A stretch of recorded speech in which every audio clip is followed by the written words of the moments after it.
Olá, boa tarde, seja muito bem-vindo. Nós estamos ao vivo, agora são 15 horas e 30 minutos pontualmente pelo horário de Brasília. Eu sou o Kleber Werneck e a partir de agora você confere comigo as principais notícias desta edição da tarde do Redação Hit. Olha, a gente começa falando de segurança pública. De cada 10 assassinatos registrados em São Paulo, 4 foram cometidos por policiais. Quem traz as informações em detalhes é o Alexandre Cardoso.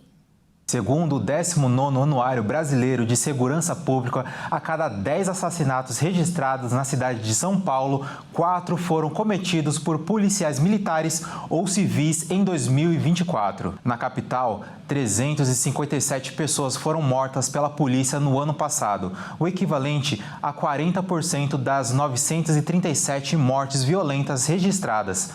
As mortes violentas incluem homicídio doloso, latrocínio, lesão corporal seguida de morte, feminicídio e morte decorrente de intervenção policial. Segundo o Fórum Brasileiro de Segurança Pública, é incorreto justificar o número elevado de mortes por policiais com o argumento de que a taxa de homicídios dolosos é baixa na cidade, e sim que a polícia tem matado desproporcionalmente. Em nota, a Secretaria de Segurança Pública afirma que a letalidade policial teve queda de 3,8% nos primeiros 5 meses deste ano e que casos dessa natureza são investigados pela Corregedoria da Polícia Civil e Militar com acompanhamento do Ministério Público e do Poder Judiciário. Olha, como a imparcialidade é a marca do nosso jornalismo, nós vamos mostrar agora o outro lado dessa moeda. Isso porque no Rio de Janeiro, 31 policiais militares foram assassinados entre janeiro e julho deste ano. O Anderson Nascimento agora vai trazer os detalhes. Mais um policial militar foi morto na última quinta-feira no estado do Rio de Janeiro, o segundo em menos de 24 horas. Ao total, já são 31 mortes de agentes da corporação este ano, o número que supera o do mesmo período de 2024. Desses, 19 estavam de folga, 5 em serviço e 7 eram reformados. O caso mais recente foi o do sargento Tiago do Amaral Lacerda, de 38 anos, baleado na linha vermelha ao abordar ladrões de carro. Ele deixou esposa e 2 filhas. A morte do sargento está sendo investigada pela Delegacia de Homicídios da Baixada Fluminense, também responsável pela apuração de outros 6 homicídios de PMs ocorridos este ano. Outro caso que chamou a atenção foi do sargento Túlio de Siqueira Maia, que foi assassinado durante a folga. Ele foi baleado ao sair de uma lanchonete na Avenida Intendente Magalhães, em Vila Valqueire, na zona oeste do Rio. A principal linha de investigação é de que ele tenha sido vítima de uma tentativa de assalto. O caso está com a Delegacia de Homicídios da capital, que tenta esclarecer outras 21 mortes de PMs. Delas, 9 foram em consequência de latrocínio, 5 em operações e 8 em circunstâncias diversas. Um levantamento do Instituto Fogo Cruzado revela que as mortes de policiais militares na região metropolitana do Rio aumentaram 64%. Até o momento, foram registradas 28 mortes nos 22 municípios que a compõem. O total desses agentes feridos a tiros segue o mesmo padrão, com o crescimento de aproximadamente 31%. E como eu disse, nós já vimos os dois lados dessa moeda, tanto os casos de mortes cometidas por policiais, quanto os assassinatos dos policiais. Então, para entender melhor os motivos dessa violência, nós vamos conversar hoje com 2 especialistas. Olha só, o nosso primeiro convidado é o advogado Ariel de Castro Alves, que é especialista em direitos humanos. Boa tarde, doutor Ariel. É sempre um prazer recebê-lo no nosso jornal. Boa tarde, querido Kleber, e a todos os telespectadores da HIT TV. É sempre um prazer falar com vocês, mesmo sabendo que nossos temas nunca são temas prazerosos, são temas muito difíceis de serem tratados. Correto. Eu que agradeço, Ariel. E olha só, o nosso segundo convidado é o Paulo Storini, ele que é ex-capitão do BOPE e também um especialista em segurança, conhece esse assunto de perto. Seja muito bem-vindo, Paulo. Um grande prazer recebê-lo no nosso jornal, vai agregar muito ao debate.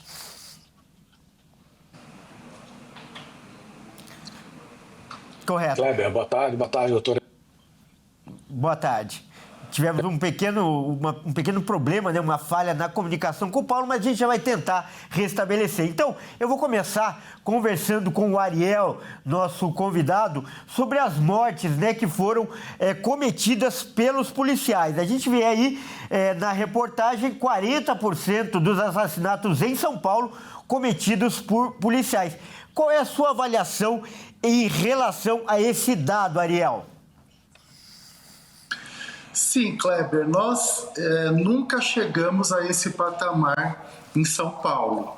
No Brasil todo, os policiais foram responsáveis por 14% das mortes, dos homicídios, de 44 mil, mais de 44 mil no total em 2024, os policiais foram responsáveis por mais de 6 mil homicídios.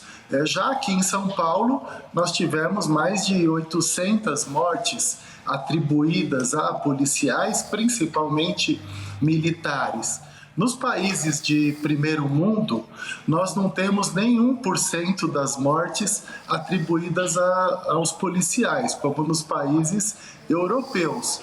E nos Estados Unidos, nem 5% dos homicídios são praticados por policiais. Então, nós temos a polícia mais violenta do mundo, a que mais mata e também a que mais morre, porque o criminoso, quando ele identifica o policial militar numa ocorrência, mesmo quando ele vai assaltar um policial, ele acaba executando, até por ter já essa guerra travada entre a polícia e entre os criminosos. Então, essa violência policial, essa letalidade, essa liberação dos policiais para cometerem abusos e violência que nós temos no Brasil por parte dos governos estaduais, ela acaba também alavancando os assassinatos dos próprios policiais, colocando mais eles em situações de risco. Então, nós vemos uma situação gravíssima no estado de São Paulo, até porque temos um secretário de segurança chamado Guilherme Derrite, que chegou a ser afastado da rota do grupo mais violento da Polícia de São Paulo, quando ele estava na ativa, e exatamente por violência, por abusos que ele cometeu na sua atuação.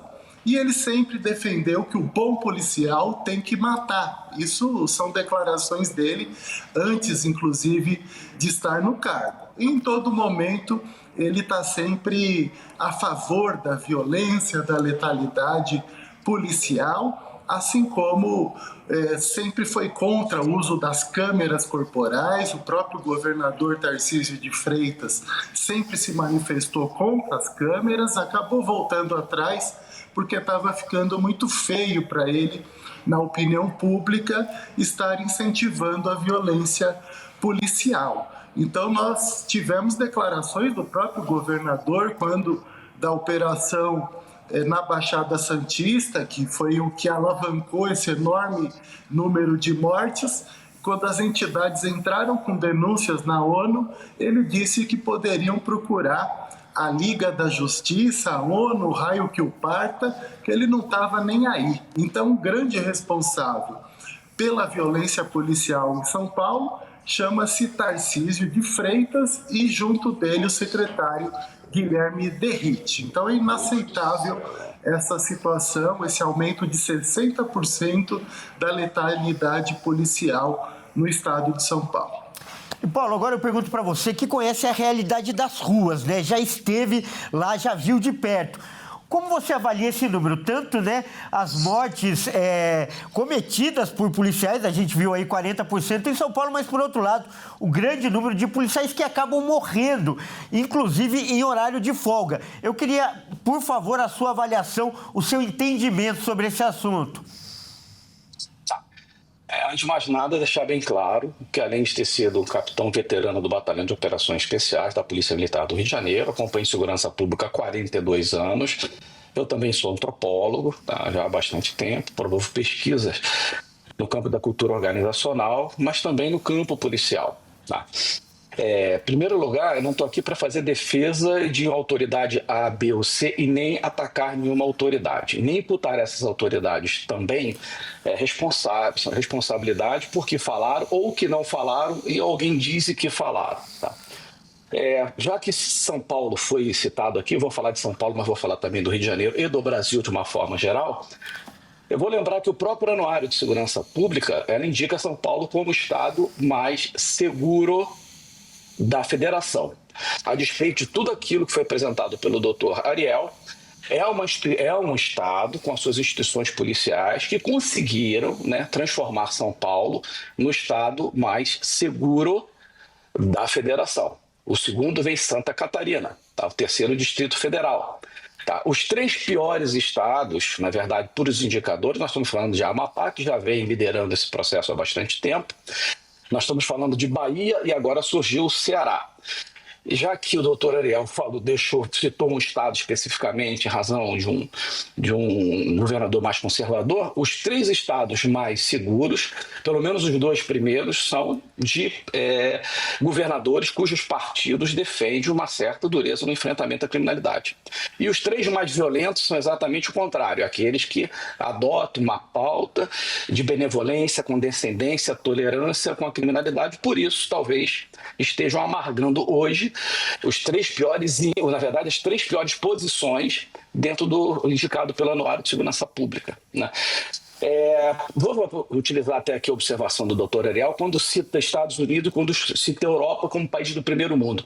Esquece, doutor Ariel, que tanto Estados Unidos quanto a Europa são países que têm ali uma cultura de respeito à lei. As pessoas costumam respeitar a lei. E, contrário ao que nós encontramos aqui no Brasil, que há um notório desrespeito ao ordenamento jurídico, porque no custo-benefício para o criminoso é benéfico cometer crime, o crime compensa, se não teríamos um presidente da República que tenha sido condenado em 3 instâncias, né? Então mostra que no Brasil o crime compensa. E esquece o doutor Ariel, é óbvio que eu vejo não só dele, mas todas as pessoas que atuam nos chamados direitos humanos, né, que esquecem as vítimas desses criminosos, que parece que são criminosos tranquilos, que não usam armas de guerra, que não se organizam em facções, que não dominam e controlam o território e nem matam o indivíduo para furtar, roubar, por exemplo, um celular. Esquece, pelo menos eu não vi isso no discurso do doutor Ariel, que vem representando aqui, ou pelo menos um especialista em direitos humanos. Nós estamos falando de uma criminalidade cada vez mais violenta, que tem acesso a armamento, que são armamentos de guerra. Então a polícia tem 2 opções, né? Tratá-los como algumas organizações tratam esses criminosos como vítimas da sociedade e, sei lá, entregar flores para ele. Ou simplesmente não fazer nada, né? Ou simplesmente enfrentá-los. Se enfrentá-los, né? Aí eu vou trazer a realidade do Rio de Janeiro. Decidindo se enfrentar para impedir a consolidação do poder desses criminosos, ocupando as ruas, dominando territórios, comercializando drogas, roubando e tirando a vida das pessoas, e se eles resistindo à ação policial, a resposta tem uma resposta proporcional. Não estou aqui defendendo nenhuma política de extermínio de ninguém, absolutamente. Mas minha experiência de 17 anos da Polícia Militar, 5 anos no Batalhão de Operações Policiais Especiais, todas as missões que eu comandei, eu fui recebido a tiros, ou seja, alguém queria tirar a minha vida. E eu estava ali representando o Estado. E as respostas que eu dei enquanto eu comandava sempre foram proporcionais ao que eu encontrava. Seria muito bom a polícia, não tenho dúvida disso, ao chegar num território, estar numa operação policial e o criminoso vem e entrega a sua arma, ele se entrega e a gente leva preso. Esse é o melhor dos mundos, é isso que a gente esperava, não teria confronto, não teria violência na chamada. Eu não vejo por parte de nenhum governador do estado, inclusive o que foi citado, Tarcísio de Freitas, o próprio Derrite, que pelo que eu sei, a vida dele na Polícia Militar foi uma trajetória ilibada, um camarada presente, um camarada atuante, e numa unidade que é reconhecidamente no Brasil muito atuante, e enfrentar exatamente um tipo de criminalidade de uma forma extraordinária. Ou seja, vão atuar com o pior que tem na sociedade. Se esses criminosos atacam os policiais, é óbvio que os policiais têm duas opções. Se omitirem, na verdade são três: recuarem ou enfrentarem. Todas as polícias que enfrentam, o resultado é letalidade, tanto do criminoso quanto do policial, como vários policiais morrem em serviço. Agora, eu acho muito estranho e lamento isso, né, o que foi falado, que a violência do criminoso contra o policial é porque o policial é violento. Ou seja, aquele que é vítima, ele se torna vítima porque ele faz vítima. Me perdoe, né? Eu não consigo, na minha experiência de vida, na minha vida acadêmica que eu tenho, dando aula em várias universidades, eu não consigo enxergar esse ponto de vista realmente, por mais esforço que eu tenha. Então, essa é a minha observação. Eu não queria que isso acontecesse no Brasil, os números são alarmantes, mas interessante, volto a dizer aqui, se a Polícia Militar de São Paulo tem aí quase 40%, 50% das mortes por policiais, talvez seja esse o motivo pelo qual vem reduzido o número de mortes violenta intencional cometido por criminosos. Isso aconteceu numa época do Rio de Janeiro aqui, quando ele estava num alto índice de letalidade policial. Imediatamente começou a haver uma redução da morte violenta intencional e aumentando a letalidade policial. Aí eu faço aqui uma ilação, deixar bem claro aqui que é apenas uma provocação. Será que os criminosos que estão morrendo no enfrentamento policial são aqueles que mantêm elevados os índices de morte violenta intencional?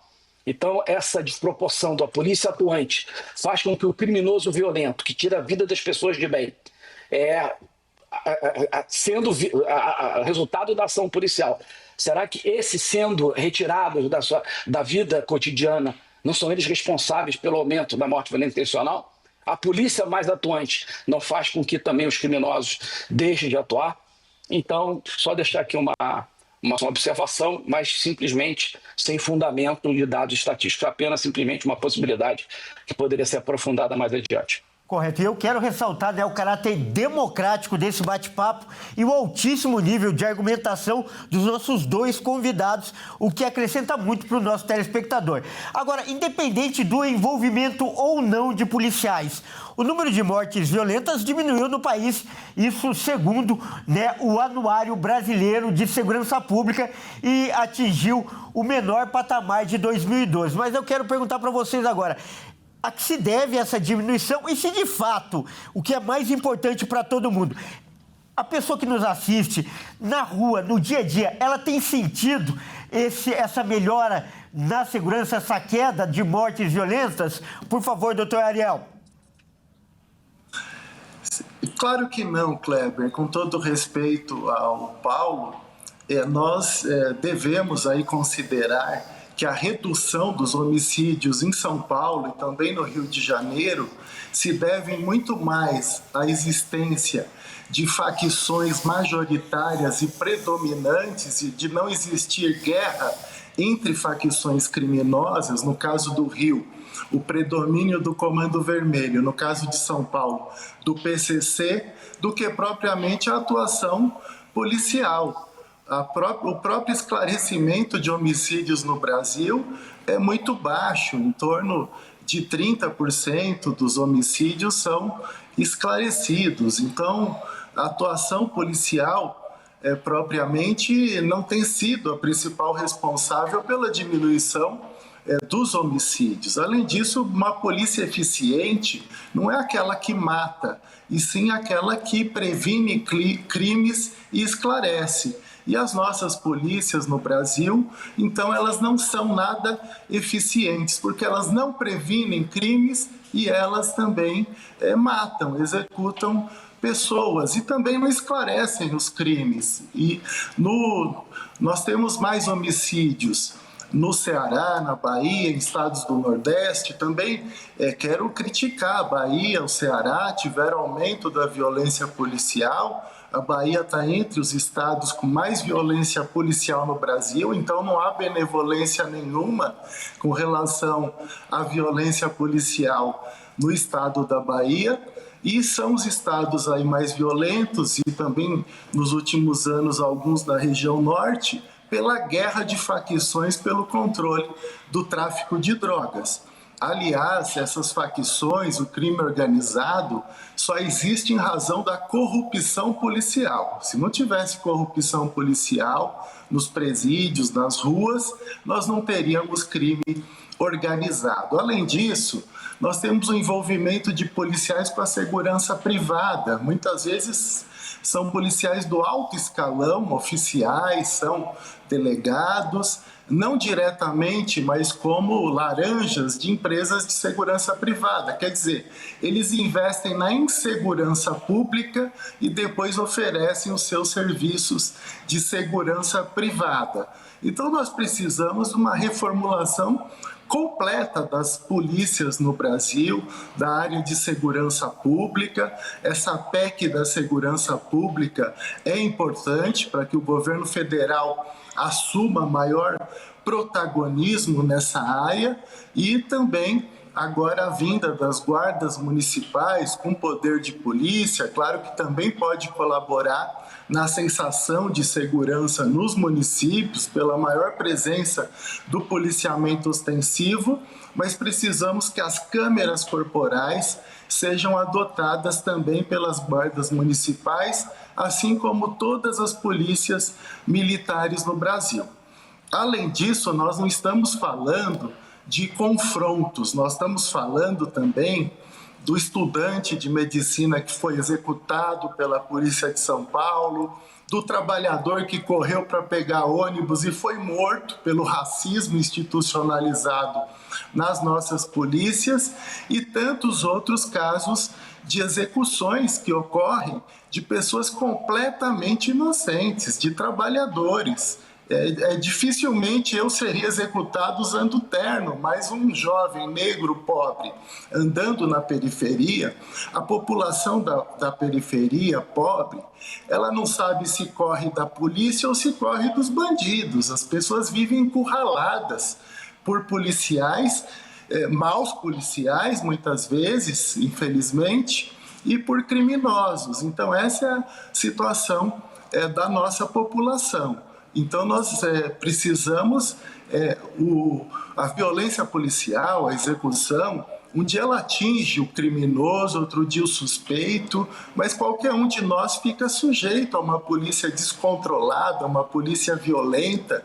Além disso, nós não temos um controle efetivo das polícias por parte do Ministério Público nos vários estados brasileiros. Eles deveriam fazer o controle externo e não fazem, e também a impunidade é muito grande. Quem investiga os policiais são os próprios policiais, através das suas corregedorias, da Polícia Civil, que geralmente trabalham de uma forma, uma mão lava a outra. Então, quer dizer, o policial civil, ele favorece o PM, que no outro dia o PM vai favorecer o policial civil. Então, Ariel, não há, de fato, instituições independentes que investiguem a corrupção nas polícias, a violência policial. A FGV, a Fundação Getúlio Vargas, estudou nos últimos 4 anos 700 casos de mortes cometidas por policiais e nenhum teve punição. Quer dizer, existe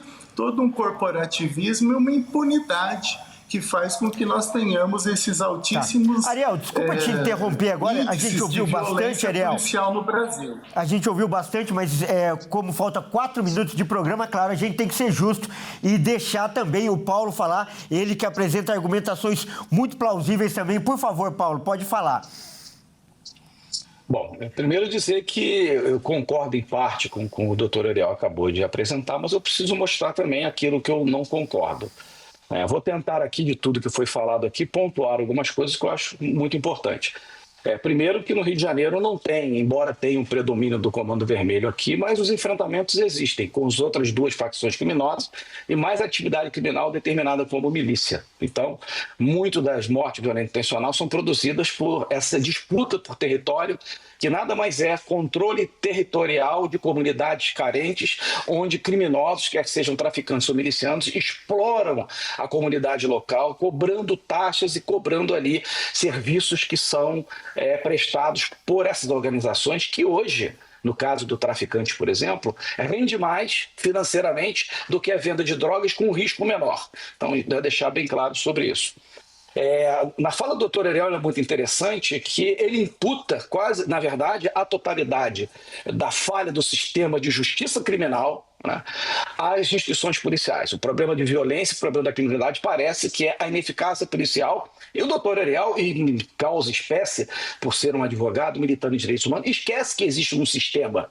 Existe uma legislação penal, processual penal, execução penal, principalmente execução penal, que trata o criminoso de uma forma muito branda, muito condescendente, muito tolerante. O criminoso, quando preso, e como ele bem colocou aí que o resultado não chega a 30%, nos melhores índices da federação, e ele está certo em relação a isso, ele vai ficar pouco tempo preso e retorna para a sua atividade criminosa. Temos um índice de recidência na casa de 75%. Então, o sistema ele é falho no momento em dar uma pena dura, mas justa, são duas proporções, em local apropriado, isso é necessário, mas e que a sociedade sinta que aquela ação criminosa, pelo nível de violência empregada, ele vai ficar preso durante um tempo necessário e não que tenha benefícios concedidos pela lei de execução penal, ou uma saidinha, ou uma progressão de regime com o quinto ou um sexto da pena cumprida, enfim. Quero pedir desculpas, porque passou um pouco agora o tempo do nosso jornal, mas você sempre é um grande colaborador, sempre é um grande parceiro, assim como o Ariel também, mas infelizmente o tempo do nosso programa acabou agora, por isso eu quero agradecer os dois por essa conversa de altíssimo nível. E você que não está na Rede TV, fique agora com a sua programação local. Você que está na Rede TV, fique com o Consulta ao Doutor e a Dani Paris. Até mais.